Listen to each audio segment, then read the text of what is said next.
This 57-page indictment is filled with details.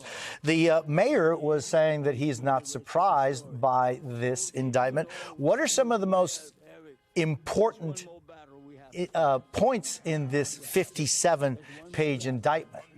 Well, I'm sure he's not surprised because it was approximately a year ago that he had his phone taken by the FBI when they approached him in his detail asking for it. And one of the pieces of information that's contained with this indictment, Jose, is the idea that the phones that were taken were mostly related to his business. His personal phone was obtained via subpoena. And when it was handed over to the FBI, the password had been changed.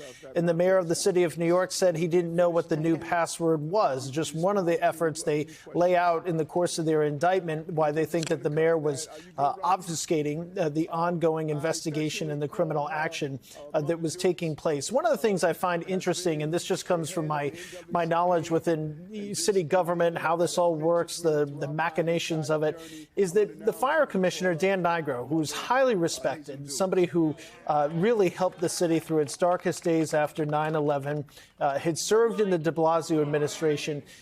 He had messaged Eric Adams in August of 2021, basically saying, hey, I'd still like to serve on in my capacity as fire commissioner. He said he was loyal and trustworthy, and Adams sent a non-committal response. And the only other message between the two was an invitation for Adams to attend the 9/11 remembrance ceremonies in 2021 as well, the 20th anniversary.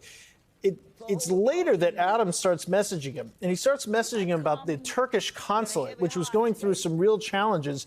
As I've had a chance now to read through about the types of stuff that was uncovered, we had been told, and it previously reported, that there were serious potential safety concerns with the Turkish house, as it's referenced. We did not know that there were nearly 60 violations that occurred, and there were issues with the building's fire alarm. Pretty serious when we're talking about a high-rise building in the city of New York. Another thing, just looking at the pencil math here, so I reserve the right to change it, but I don't think I'm off. It's $123,000 in benefits that's laid out in a form of a type of a spreadsheet that's contained within the indictment, and it could be more than that. It's $123,000 plus if you're to add it all up. That's done. They say that Adams benefited in the form of airline tickets, in the form of discounted hotel rooms. We're talking about, for instance, in 2021, Turkey solicited and accepted, but then canceled, was a free upgrade to business class for two on a round trip from New York to Turkey. That was going to be $21,000 in discounts that he would have received for that. He flew to France, Turkey, and China, free business class tickets for 3 on a round trip to those places. That was a $41,000 benefit, including a heavily discounted stay in the Bentley suite of the St. Regis Istanbul, in Turkey. So just to lay out some of the things that federal prosecutors allege in their indictment that they uncovered in the course of their investigation. So to put it all together here, this is a relationship that predates Adams's mayoralship, his run, that clearly he had a long-term relationship with individuals associated with Turkey. There's no indication here, and I'm still going through it, and obviously there's a lot of details and a lot of unnamed officials, no indication here of any involvement of the Turkish president, Recep Erdogan, but we're still going through some of that, and we'll have to see what other things pop up. But it's very clear over the course of their relationship, if federal prosecutors and the allegations are to be believed here, that there was an extensive relationship, and clearly Turkish officials knew that in exchange for donations and for gifts and for benefits, Eric Adams was willing to help them out in significant ways. I can tell you that I think the FBI, in their recently appointed assistant director in charge of the New York field office, James Dennehy, recently with the Newark field office, and now he's back over in New York where he had been in charge of counterintelligence for some time. I think he's going to be very strong and pointed in his remarks at this press conference today. I think he's going to specifically point out the fact that, look, not all politicians are corrupt. But when politicians are corrupt, we have to go after these individuals. And that's the type of language I think we can expect here at this press conference, slated to begin in about 14 minutes. And Tom, thank you for that. Meanwhile, we're seeing in New York City there, the mayor with a lot of his allies and his supporters, including some of the earliest of his supporters that are speaking. There are some back and forth with some protesters that are just on the other side of that group of people that are supporting the mayor. But I want to bring in Catherine Christian, former Manhattan Assistant District Attorney and MSNBC legal analyst. Catherine, there is so much here, and Tom was referring to some of these trips that the mayor took and whether he either paid for them or not. But there's also the issue of, and I'm just going to quote from page 11, Catherine, in order to conceal these valuable flight, hotel, and other travel benefits, Eric Adams accepted from foreign nationals seeking influence over him. He did not disclose any of these trips in his annual disclosure forms, despite a legal requirement to do so. There are a lot of instances outlined in these 57 pages of the mayor doing just that. Yeah, and all public officials in New York City, particularly at the highest level, and Mayor Adams certainly is, and he was a Brooklyn Borough president, and he was a captain in the New York City Police Department, are required to put all of their income, any gifts they receive of a certain amount, to the Conflict of Interest Board. That is a requirement.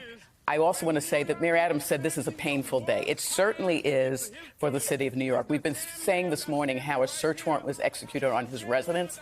That really isn't his residence. That Gracie Mansion is on loan to him. Every mayor who's elected in New York City lives in Gracie Mansion. So it's extraordinary. It's shocking that a search warrant would be executed on Gracie Mansion. So, yes, it is a very painful day for the city of New York. And it also says in the indictment on that same page that at all times relevant to this indictment, Adams was an elected official required to file annual disclosure forms. So this indictment covers his period as when he was elected as Brooklyn Borough president through mayor. And it's interesting because the search warrant that was executed for his phones last year, where the FBI greeted him, the conduct allegedly continued after that. So when he says that we've been aware of this, well, if you're aware of that, then you would think the alleged criminal conduct would stop. But apparently, according to this indictment, would stop. And I see the mayor is surrounded by many pillars of the community, the black community.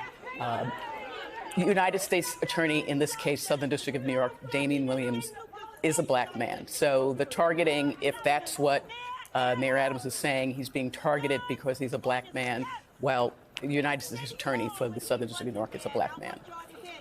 Yeah, he's also just essentially bringing in all of the people that have been supportive of him from even his earliest days in public office. And Catherine, I want to talk about another thing which is very sine qua non for New York, and it's this whole matching funds issue that this indictment goes into some depth about.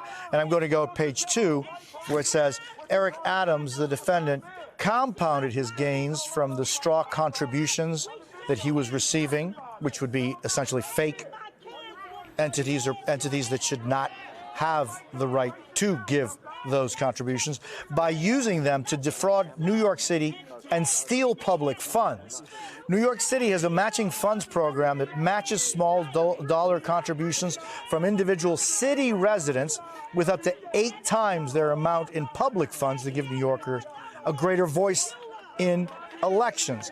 Adams' campaign applied for matching funds based on known straw donations, fraudulently obtaining as much as $2,000 in public funds for each illegal contribution.